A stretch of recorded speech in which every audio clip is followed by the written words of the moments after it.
talk about your pain, can't appreciate the sun without acknowledging it rains, right? That's right. So this a moment of clarity, and make sure you always protect your energy. You stay focused and your life gon' be lit. And you are now rocking with Celeste, the therapist. Let's go. All right, let me come on the screen. Hi, beautiful people. Hi, what I want to say hi. Hold on, let me look at the comment. Hi, Liz. On YouTube, she says, I'm present like we're in class. Hi, Celeste, how are you doing? I'll be listening in, but probably not typing much. I'm making lunch and headed to clean. Thank you for doing these lives. Thank you, Liz. Liz has been following me for God, I don't know how many years since I was on Periscope. Periscope doesn't even exist anymore. Hey, Donald, also been following me forever. But I just want to say for new people, my name is Celeste. I'm a therapist from Boston, and I come on every Wednesday, 12 p.m. Eastern Standard Time, to talk about things that we've go through and then ways to deal with them. I actually, 2017, Liz says she's been following me since then. So Liz would come on, I would come on Periscope and I would do what I'm doing now, but I would do it 5 days a week.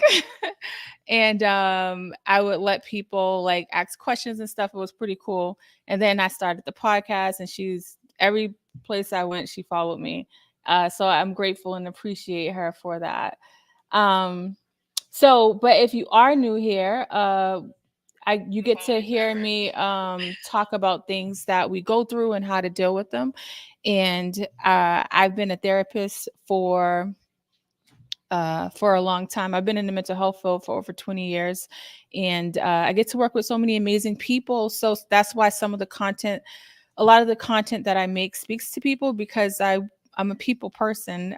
So last week we talked about the importance of forgiveness, and people really enjoyed that episode, and I'm grateful for people that continue to share it.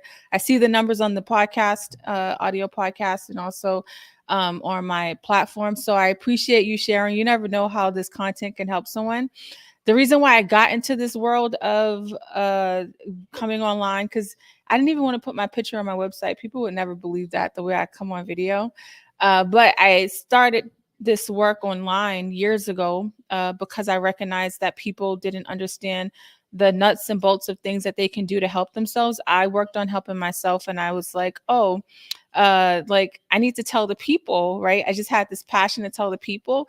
And so every time I think about my journey and how I'm able to continue to come on, it's because of my purpose, not because it's always easy. Sometimes I get anxious and nervous about popping on, and I'm very transparent about that. But when you're aligned with your purpose, those fears or the anxieties that you may feel, they'll still be there, and you'll learn to adapt to them. And you'll also learn that as you are pushing yourself out your comfort zone, you're building confidence, you're telling your mind that it's okay. And so over the years, as Liz said, 2017, it was Periscope, and before that was YouTube. So over the years, I've just placed myself in very uncomfortable spaces because I kept thinking about my purpose. So today we're talking about decluttering your mind.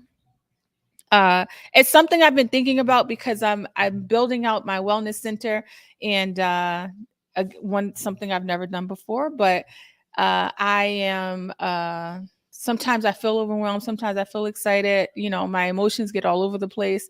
But I also recognize this is a new experience, and this is going to happen. This is a part of life as you're trying out new things, right? I realize this is a part of life, and so I'm able to push through. But I can feel the clutter, as I'm thinking about I got to do this and do that. And I have these skills that I've developed over the years to help myself release a lot of that noise that's in my head. And so, I said, let me make this a topic because for me, it comes naturally only because I've been doing it for a while. But I know for a lot of people, it's not natural. People don't even realize that they can work on decluttering their mind. They just feel like this is how it is. And I just want to say, like, this is not how it has to be all the time. Congratulations. Thank you. Thank you, Donald. You're so kind. Thank you so much. All right. So let me just put the topic in the thing so people can know what we're talking about so that it streams on the bottom. Decluttering your mind. Did I spell that right? I think I did. All right. I'm putting the topic at the bottom so I can scroll. And Liz was like present. She's in class because I like to present with visuals. So if you are listening on the audio, if you want to check out the visuals, you can go to YouTube, Facebook, or Instagram because I save the lives on there. But for me, I'm a very visual learner, so that's why it's really helpful for me to do that. Hey, Willow. All right, let's get into this topic, decluttering your mind. Before we start, like, why is mental health so important? You know, I'm passionate about mental health and I want you to understand why it's so important. And so, as you can see here, mental health is fundamental aspect of your overall health. I never understood how we allowed mental health to be so stigmatized when we're not okay mentally, physically, our whole system could be thrown off. So literally, like, it's so important for your whole like health, right? And quality of life, affecting how people think, feel, and act. It's important at every stage of life, from childhood to adulthood. And when you think about from childhood to adulthood, and I only work with adults, but when I hear people's stories, so many of us in the way that we're operating now is because of some of the things that has happened growing up and that have been unnoticed or unchecked. Being a parent is one of my most anxious things that I feel because I like don't want to mess up, right? Like I recognize, like, it's not that parents intentionally like want to mess up their kid, but unprocessed trauma, unprocessed ways in which you've gone through life, you may end up parenting from that space, which isn't always healthy. So from childhood to adulthood, it helps people cope with stress, build relationships, and make healthy choices. Mental health is also crucial for personal, community, and socioeconomic development. So there's just so many ways in which like mental health is important. And so if you don't know, I always thought like, therapy or mental health was something that people do that would, and I'm putting this in quotation marks, like that was crazy or needed to, or just like had so many things going on, right? I didn't look at physical health that way. I didn't say, oh, physical health is only for people that have cancer or are dying. I looked at physical health as me taking care of myself physically, but the fact that it wasn't until I became an adult that I recognized that mental health was a thing that we should be treated the same way we treat our physical health. And that's unfortunate that happens. Oh, that's good. Liz says her new therapist values these sessions too, and you take notes. You always took notes too. So that's why mental health is so important.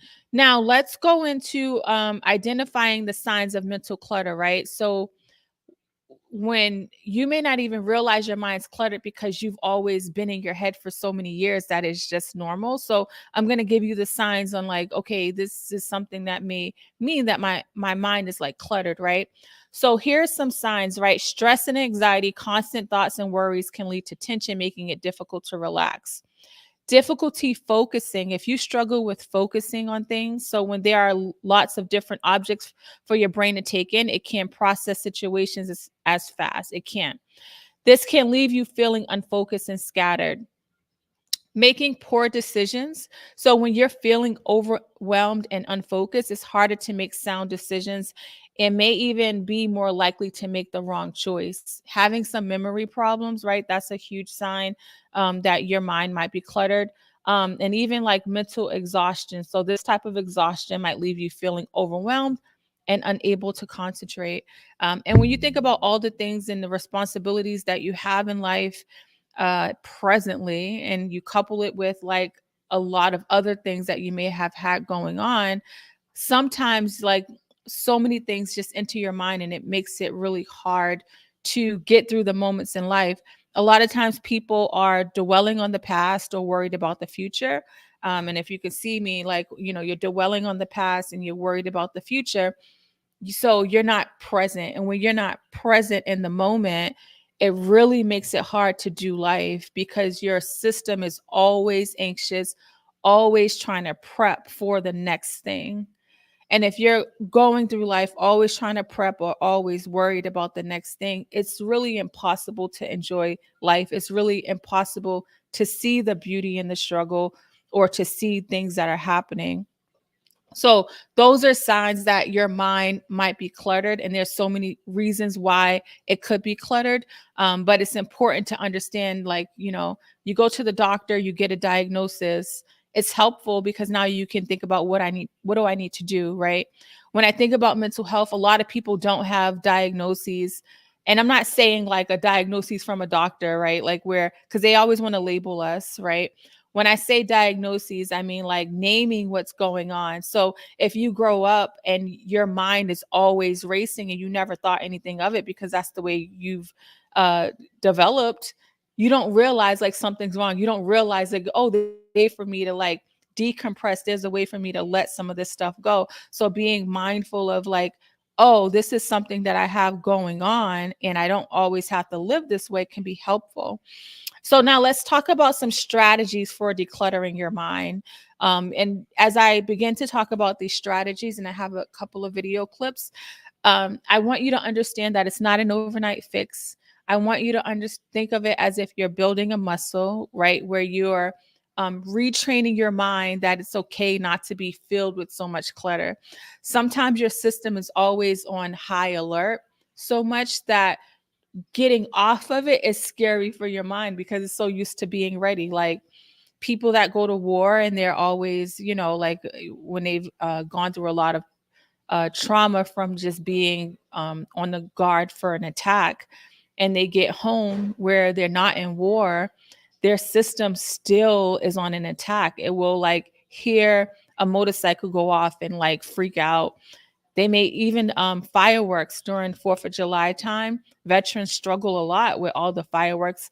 The average person knows it's a firework, but the system doesn't understand. It takes them back to that place, right? And so as you're trying to get yourself used to not being so cluttered in your mind, understand that it'll be challenging and it feels scary not to have something to feel like you're on alert about. And a lot of people don't realize that. Hey, Cynthia.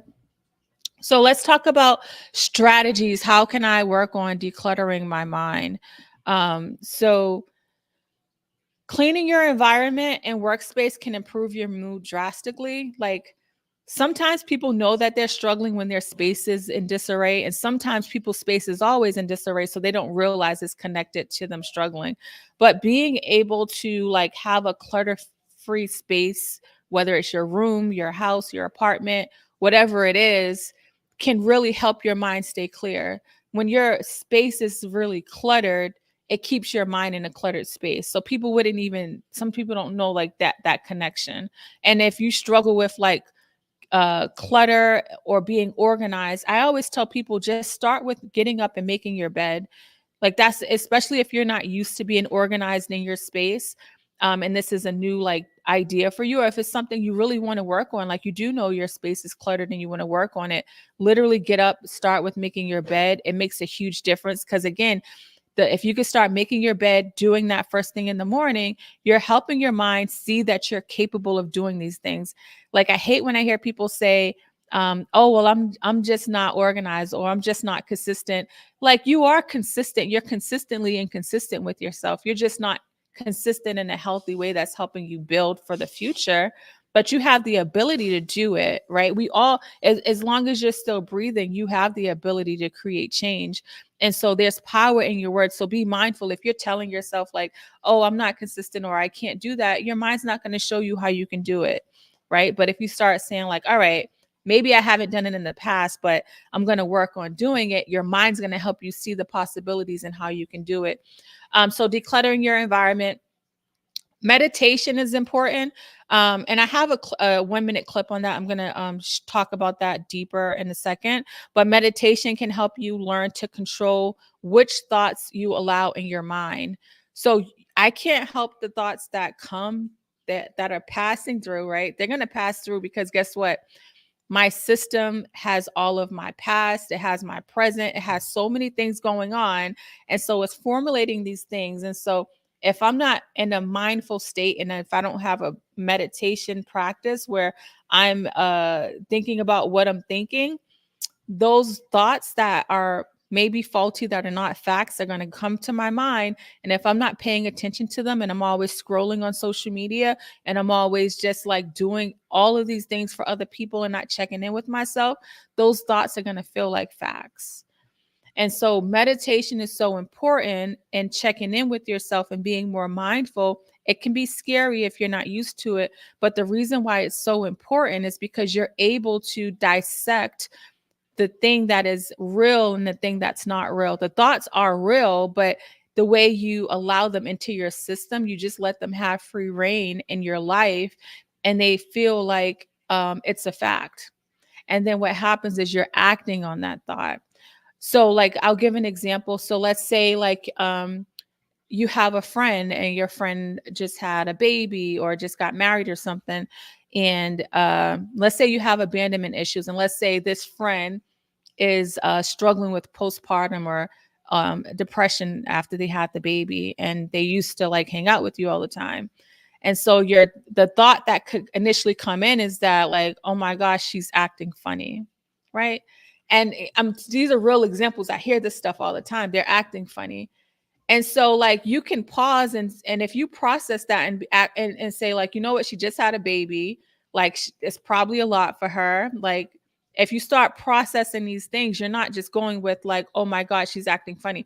The reason why your system is saying she's acting funny is because maybe you've had some past trauma with friendships in the past, or some abandonment issues. And so, because you haven't heard from that friend, or the friend's been kind of distant, instead of you giving that friend grace, what happens is your mind is taking the old stuff and putting it in the present, and it starts to feel like a fact. Now you're acting funny with her when she's probably going through some depression. So really being mindful of that as you're thinking about that. um be really mindful of that. So some more strategies, right? Stop multitasking. Research suggests that multitasking makes your brain less efficient and focused. Try to just focus on one thing at a time, especially if you find yourself struggling with getting things done and you're like doing all these things. Just try to focus on one thing at a time. Or if it's a goal that you want to focus on, you're trying to change your lifestyle. You know, I get people say, I just want to do this, to do that, do that. Like, okay, we only can do one thing at a time. We can't overload our system, because if we do that, we might find ourselves giving up. So really try to think about that. How can I calm my nervous system? I'm always on fight or flight, and I'm sure people pick up this energy. I'm always overthinking. And part of the overthinking that you find yourself feeling, um, one task you can do, because you're saying you're always overthinking, is literally like, it doesn't cost money. You just grab a notebook, you grab a pen, and you write down the things that you're thinking about. Also, there's this feelings wheel. You can Google feelings wheel as well. um One thing that people can do as we're trying to think about decluttering our mind, because everybody has these things that they want to do that's in their head. And part of your overthinking is a survival thing, right? I'm always in flight or fight mode, because it's a survival thing. Pay attention to how you're starting your day as well. But you can literally grab a feeling, a wellness wheel. You can Google wellness wheel. This is just an example of one. And it breaks down the different areas of your life, right? And so you can actually sit down with yourself, go through each section, and you can ask yourself, all right, what do I need in this section? Where do I feel like I'm doing financially? Where am I how am I doing physically? Am I eating well? Like, and that way you can create a plan. The thing is like, your mind needs a plan, right? We wake up, we grab our phones, we go on our emails, we roll out of bed, we go into work, we're rushing. We don't have a plan. Your mind just needs a plan. We have to become the author of our story. And so if you find yourself feeling like you're always in fight or flight mode, if you're finding yourself feeling like you're always overwhelmed or overthinking, take a second to pause. And as I say, take a second to pause, that pausing, you're going to feel all of these things. The reason why people grab their phone or or jump to this thing and that thing, is because when they pause, it feels very uncomfortable. Guess what? You're feeling uncomfortable whether you're consciously there or not. So as I'm asking you to take a pause and be okay with what you're feeling, know that it's not going to last forever. It's just a moment right now. And you're learning how to get back into your body. For people that are in fight or flight mode a lot, being in your body at some point in your life was very scary. And so the way you escape, the way a lot of people escape, is by disassociating, right? By going somewhere else mentally. And so doing that, I remember I had somebody on my podcast and they said, we've been divorced from our bodies and trying to get back to that. Somatic work is helpful for that as well, like doing body work like yoga, Reiki, meditation. These somatic practitioners, like I'm somebody that talks about things intellectually and emotionally, and somatic practitioners are somebody that can help you with your body and the way your body's responding, right? So if you've ever been in therapy for a long time, you feel like your nervous system is still out of whack. Sometimes it's like doing more body work is going to be helpful. And there's a podcast I did like 3 weeks ago called The Body Keeps Score, where I talked about that. So the next thing I want you to think about is journaling. Journaling is so helpful. I have a 1 minute clip on that. I just want where somebody kind of talks about it. Sometimes hearing it from one person and another person can help it be more clear. But writing out your thoughts can help you declutter your mind and focus on what's important. Journal can help you solve problems. Think about it, right? If, like, let's say I have a thought to start this wellness practice and then it's only in my head. I'm not writing it down. I'm not doing anything to like make it grow. My mind, because I've never done it before, my mind could be like, oh my gosh, you really think you can do that? It literally was saying these things to me, right? And so if I have all these ideas only in my head, and in my head is filled with so many like things that have happened that didn't work out, the failures, the things people may have said, then I'm not going to move forward with the plan. But if I take time to pull it out of my head, get it out of all that mess, then I'm able to look at it and see and be like, okay, yeah, like I can do that. And then I don't just do it one time. I need to start like building an environment and a system to foster that thought. If I say that I want to walk more, right? And I just say it in my head. And then, like, I'm not used to walking more. My system isn't going to remind me to walk more. But if I start following people that are on a fitness journey, if I start putting it in my planner, one thing I talked about on Instagram, I wanted to read more. And I said that at the beginning of the year, but I never did anything intentionally to make sure I'm reading more. And a few months ago, I was like, damn, I really want to read more. And so I was like, all right, Celeste. So I set my timer. I set Alexa 9:30 p.m. It says, don't forget to read. So it would go off. And now whatever I was doing, I would stop what I'm doing, grab the book and start reading for 20 minutes. 20 minutes turned into 25 minutes. It's been a couple of months because I've worked on building that habit. I literally wake up and read my book. Like I have the Kindle on my phone. I will, like, if I'm waiting for something, I'll click on the Kindle app. Like it's kind of like nap. Before it was kind of like my mind wasn't reminding me, but because I've been developing this habit, now it's kind of like, oh, let me finish. I want to read this book. Like my mind is like, don't forget about the book. It wasn't saying that at the beginning, but I had to work on developing that habit. And so whatever you say you want to do, you got to start writing it down and making it plain. And not just that, but also fostering in an environment. Like, don't let it collect dust. Don't just let this thing collect dust. Be mindful of your intentions around the things that you say you want to do.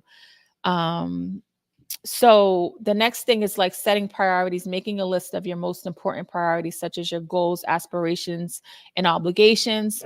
And one way you can do that is by like grabbing a wellness wheel and going, because if you need help with like organizing, like where do I start? Google wellness wheel. There's so many different variations of it. If you start doing that, you can actually start to begin to create a plan and things that say you want to do. As I started at the beginning of this podcast, I said, the reason why I'm able to be consistent and come on, and at the beginning, like all of my social media was private. Like I never had aspirations to be on camera the way I am. I just wanted to help people, but then I recognized I had to like show my face if I'm going to help people. How are they going to know who they're talking to if I'm not showing my face? But what allowed me to keep going is like my purpose. Like I was mindful of what I wanted. And so if you're writing down the things that you want, so if you grab that wellness wheel and you say, my goal is to do X, Y, and Z, and you're checking in with yourself and making adjustments, that's really important. And then spending time in nature could be helpful. Being in nature can help reduce negative thoughts and improve your mental health, and also getting enough sleep. Sleep is so underrated. People will be like, oh yeah, I didn't sleep, and they try to gloss over it. And I say, yeah, we can't just gloss over the sleep part because it affects so much of what you do. So if you do find yourself struggling with sleep, and I can do a podcast on that, but really try to work on developing a sleep routine for yourself. Where like for me, like literally at 10 o'clock, my phone, I can't use my phone without putting in the code for anything. I have a limit on my apps. And so I've put measures in place so that I'm not like finding myself on the screen at a certain amount of time. The lights from the TV and the screen, they tell your mind that, oh, it's time to stay up. Not just the lights, but also the clutter in your mind. And so even if you had like a notebook by your bed and you just, whatever you were thinking about, oh, I got to do this, I got to email this person, write it out, or even text it to yourself. Sometimes before I go to bed, I'll be like, oh, I forgot to email this person. And so what I'll do is I'll send myself a quick email so that I see it in the morning, and that way it's out of my head. So really being mindful of your sleep routine, that's really helpful. And then I have this thing on journaling. And journaling is really underrated.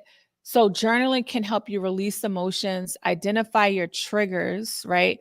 So if you're journaling, you're tracking symptoms in your journal. It can help you recognize your triggers. Practice self-talk. Journaling can help you identify your negative thoughts and behaviors.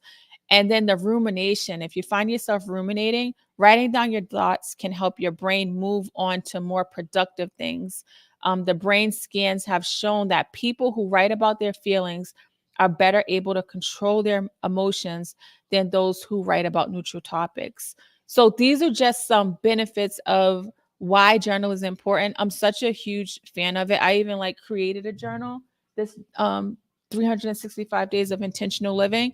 And the reason why I created that journal is when I used to go live on Periscope and talk about different things, and I would talk about how writing used to help me. I didn't know I was doing something therapeutic.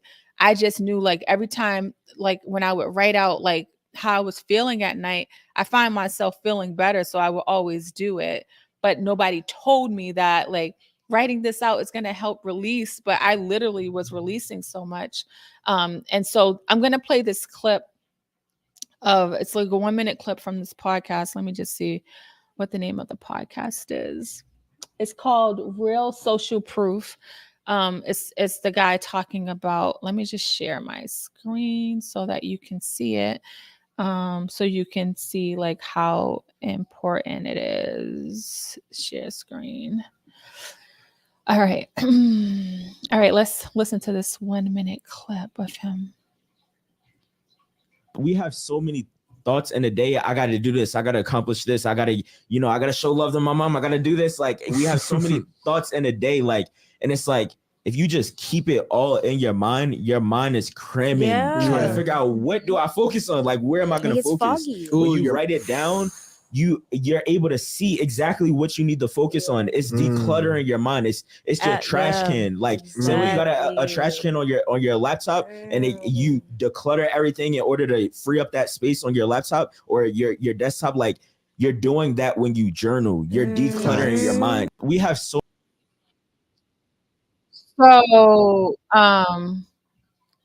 So as you can see from the way he said, he was like, it's kind of like a trash can. Imagine if you were in your kitchen and you were cooking, and then you have the wrappers and all this stuff.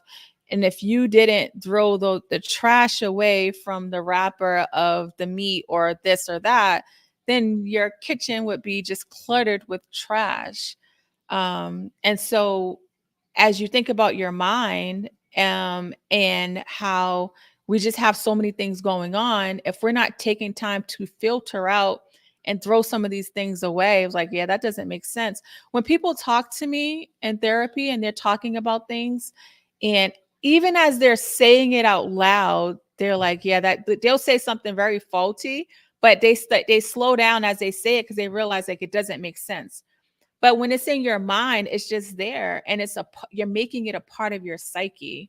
That makes so much sense. Okay, good. Yes, I'm glad. Yeah, when I seen the clip, I'm like, oh, this is perfect. So as you're thinking about journaling, it can help you like pull out all the good stuff so you can get rid of all the stuff that doesn't serve you.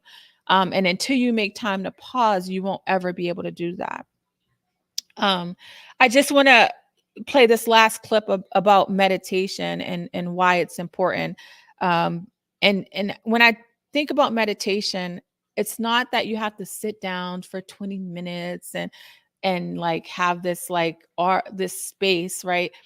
YouTube has so many different way meditation people that do meditation. Um, I started my kids with 2 minutes. This is during the pandemic. They'll be like, "Oh, why we got to do this?" And we build up to 10 minutes. 10 minutes feels like nothing to them now.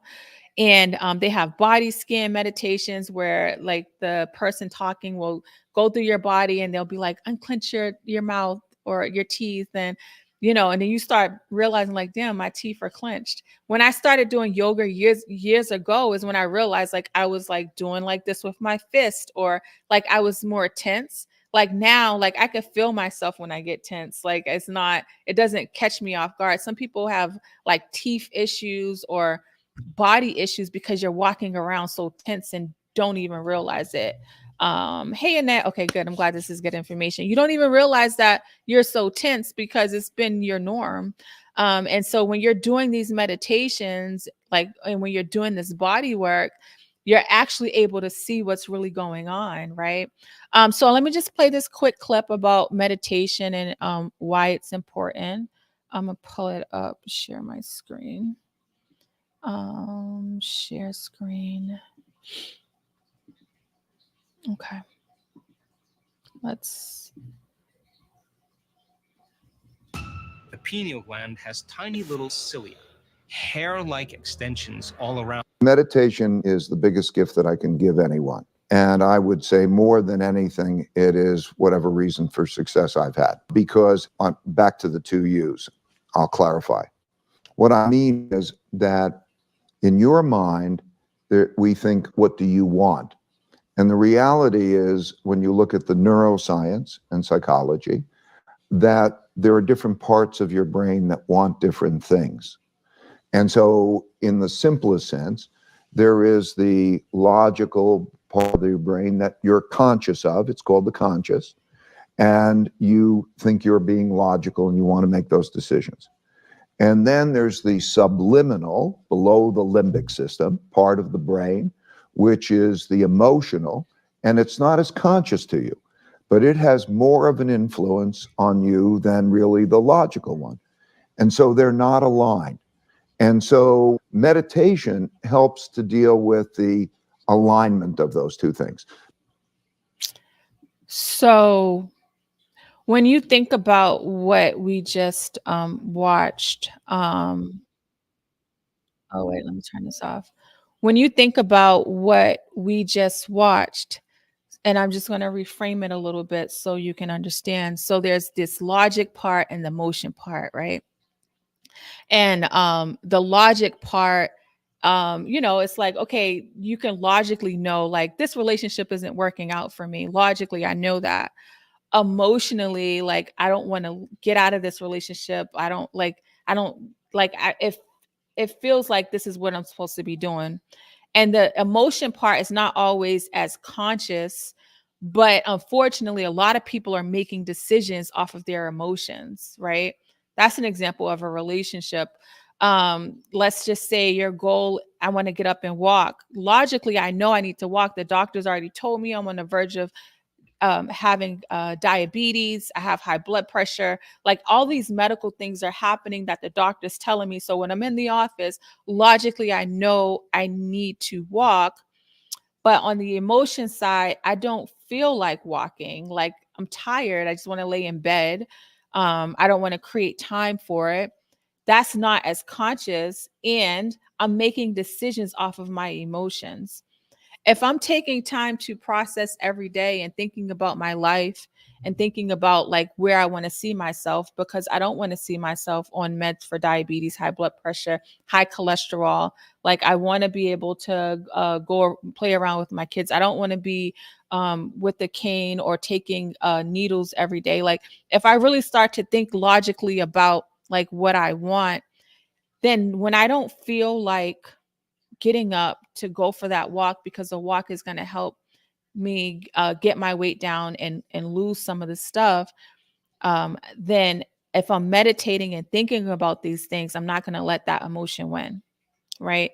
When you think about surviving, because there's moments that you don't feel like getting up to go to work, you don't allow that to win, because the logic kicks in for the survival piece, because you know if you don't go to work, you don't get paid. If you don't get paid, your bills aren't paid.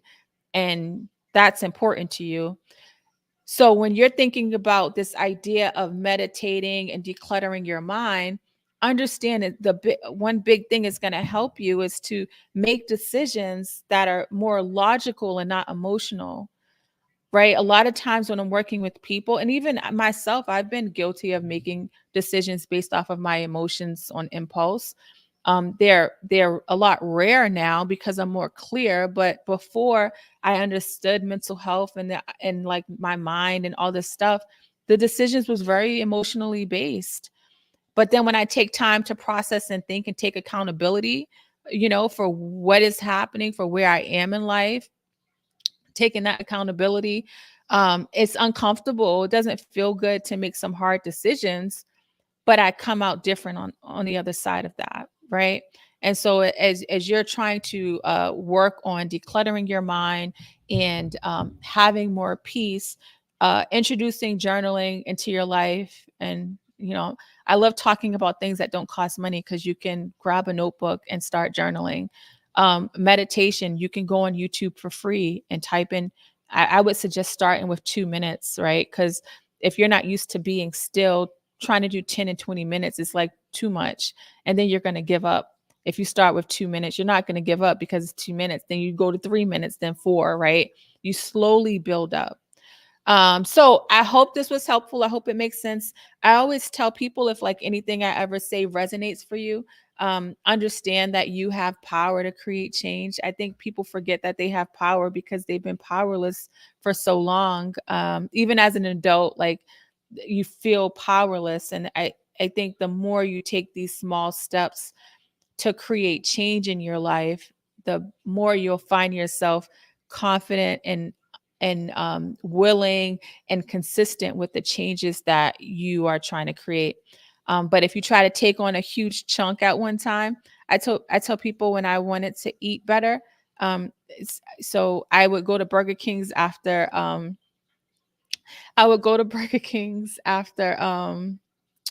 after the gym, and not understood why things weren't changing for me, because I didn't have the knowledge, right?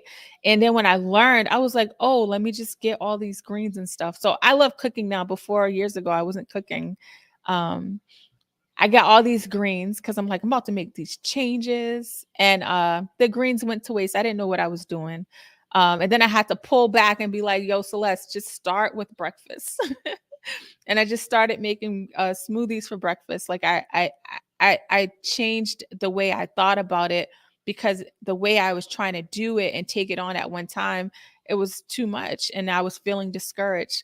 But then when I just started with breakfast, I started, oh, I can do this. I started doing my breakfast. That's why I say, start making up your bed in the morning. You can be like, okay, I can do this. Now let me start putting my clothes away, right? Like little by little, the changes is going to happen. Liz says progressive muscle relaxation is something my therapist introduced me to. Yes. Box breathing is good. I should do a podcast on meditation. Thank you, Celeste. Celeste has a great journal. Yes, thank you. I have a great journal too. So thank you all so much. I appreciate you tuning in. We'll be back next Wednesday, 12 p.m. Eastern Standard Time. And again, if there's ever a topic that you want to hear me talk about, all you got to do is shoot me an email. Also, I have a wellness center I created called Shifting the Way You Think. So if you go to STWT, sorry, I got to put the acronyms up. I haven't gotten used to STW. Okay. So if you go to www.stwyt.com, one day I'm going to remember it. That's Shifting the Way You Think. If you go to stwyt.com, you'll find the information there about it. I'm really excited about it. It's something that I wanted to do for so long. And so it's finally happening. So thank you so much.